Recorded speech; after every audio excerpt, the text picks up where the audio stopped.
Opening up a central diagonal, this pawn immediately stakes a claim for space and prepares to develop pieces harmoniously. Opening the path for queenside expansion, this knight leap prepares to contest the center and build a flexible pawn structure. Securing the center's influence, white prepares for a solid pawn structure and potential kingside development. Embracing the fianchetto, black prepares to shepherd their bishop across the long diagonal, aiming for active piece play. Expanding central influence, c4 sets the stage for a dynamic pawn structure battle, potentially restricting black's kingside development. Developing the bishop to this long diagonal immediately challenges white's central aspirations, hinting at a king's Indian setup. Asserting central influence and preparing for kingside castling, nc3 solidifies white's pawn structure. Securing the monarch is paramount. Castling creates a robust defensive triangle and prepares for central pawn pushes. Solidifying the center with e4 offers excellent central space and opens lines for piece development. Solidifying the center and preparing to challenge white's central pawns opens up multiple avenues for piece development. Solidifying the central pawn structure and preparing to connect the rooks, this move subtly repositions the bishop to a more passive diagonal, but aims for long-term coordination. Asserting central space with e5 immediately challenges white's ambitious pawn center, creating a dynamic tension that promises exciting exchanges and a fight for initiative. This bold pawn thrust signals black's intention to actively contest the d4 and e4 squares, potentially opening lines for his pieces. Shattering the central pawn chain, white immediately seeks to exploit the open d-file for piece activity, aiming to pressure black's queenside. Opening the center with this pawn capture sets the stage for dynamic play, immediately offering black opportunities to exploit the newly opened diagonals and files that will soon become critical battlegrounds. The queen now eyes the kingside, adding pressure and potentially preparing for a kingside pawn storm, while simultaneously supporting the central pawn structure and maintaining flexibility for future piece development. Bringing the knight to c6 solidifies black's central presence, contesting white's e4 pawn and preparing to expand on the queenside, a subtle yet crucial development for controlling the d4 and e5 squares. Securing the monarch amidst the nascent central conflict, this castling maneuver strategically tucks the king away behind a newly reinforced pawn chain, simultaneously preparing to activate the rooks for future operations along the open files.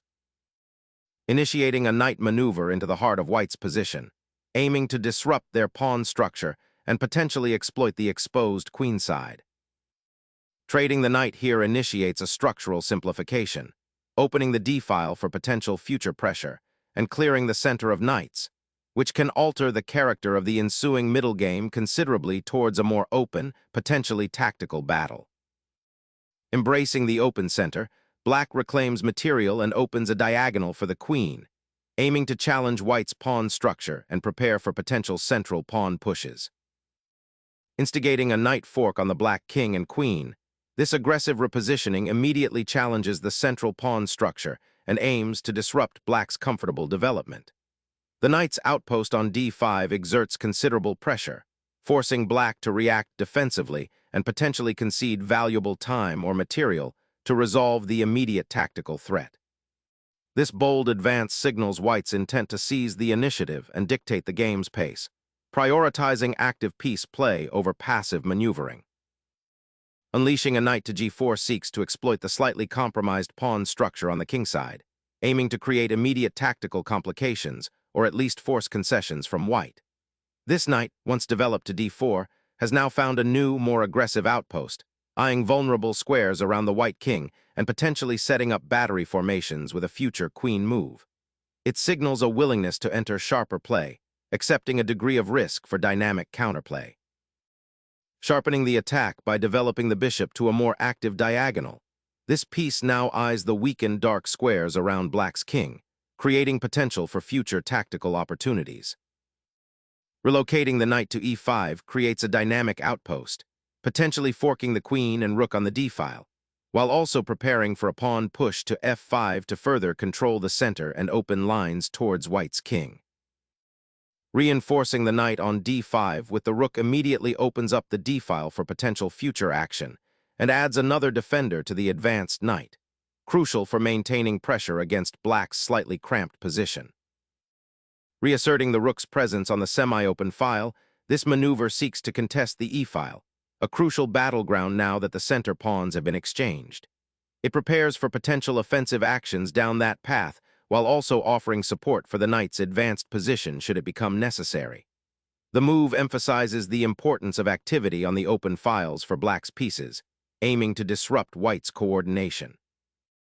Stripping away a crucial defender, this exchange immediately sharpens the tactical landscape, forcing a reconsideration of black's central pawn structure and potentially opening lines towards the king. Reclaiming the bishop from its exposed outpost initiates a phase where black must carefully manage the newly opened diagonal and potential weaknesses around their king. Unleashing a pawn storm to seize central dominance, white is aggressively pushing to open lines against black's king. This aggressive advance not only challenges black's central control, but also aims to create weaknesses around the enemy monarch, potentially leading to tactical opportunities on the king side. It's a bold statement of intent, prioritizing activity and initiative over a more solid, prophylactic approach. Black's bishop retreating to g7, though it seems passive, serves a vital defensive role, shielding the weakened kingside and preparing for potential future maneuvers. Unlocking the center and creating dynamic attacking potential, this pawn thrust aggressively challenges black's kingside setup and aims to fracture defensive structures by offering material for initiative. Black immediately challenges the pawn storm building on the kingside, aiming to pry open the d-file for potential counterplay. Targeting the weak dark squares and aiming to reroute the knight to a more active post is the immediate strategic thrust behind this maneuver. Black bravely challenges the central pawn structure, aiming to pry open the f-file for potential counterplay and to disrupt white's kingside pawn advances. This decision, while bold, introduces immediate tactical considerations, forcing white to carefully assess the ensuing complications. The pawn exchange on f6 could lead to a more open game, where piece activity and initiative become paramount, potentially exposing both monarchs if not handled with precision. Stripping away the pawn blockade opens the f-file, potentially targeting black's uncastled king if it remains exposed, while simultaneously creating immediate pressure on g7. This pawn exchange fundamentally alters the pawn structure, offering white increased central influence and a clear pathway for aggressive piece deployment. Observe how this seemingly simple capture initiates a cascade of tactical possibilities, forcing black to reevaluate their defensive posture and potentially compromise their pawn majority on the queenside to shore up their king's safety. The resulting dynamic hinges on white's ability to exploit the newly liberated lines and black's resourcefulness in neutralizing the incoming assault. Unleashing the queen to directly challenge the pawn on f6, black activates this key piece to the center of the action, preparing to contest the open files and potentially exert pressure on white's king. Clearing the way for the queen to potentially dominate the center, this knight repositioning seeks to exploit the recently opened e-file and create threats against the black king's now exposed pawn shield. Reclaiming central influence is paramount as black redirects their queen, aiming to reinforce the d-pawn and prepare for potential pawn advances on the queen side. Repositioning the bishop to f3 aims to control the critical light squares around black's king and potentially prepare a future attack along the g2a8 diagonal. Re-establishing the bishop's active diagonal and preparing for potential queenside play, this maneuver aims to disrupt white's central control and rebalance the piece engagement on the queenside.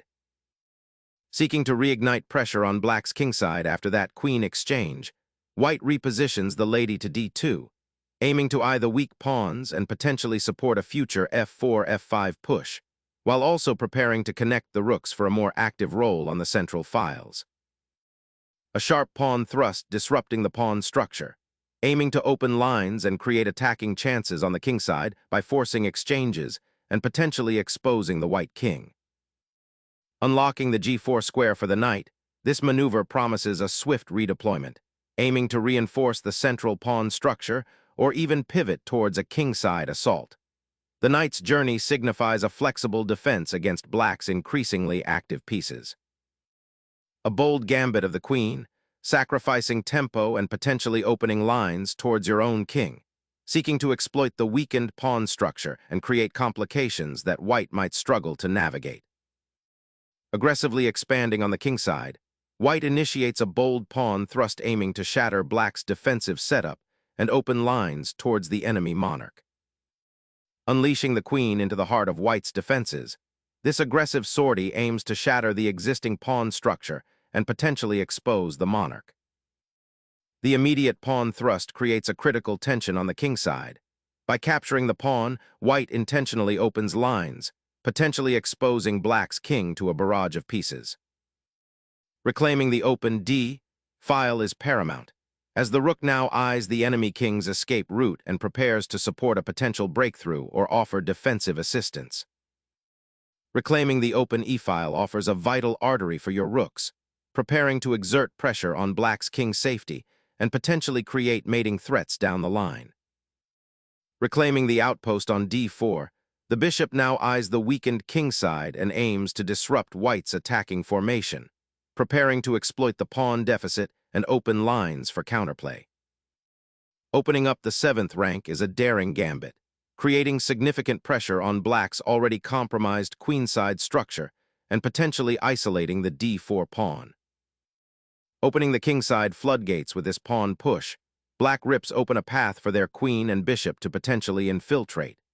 The structural damage to white's kingside pawn shield is significant, and the unleashed activity now presents a tantalizing tactical puzzle for both sides.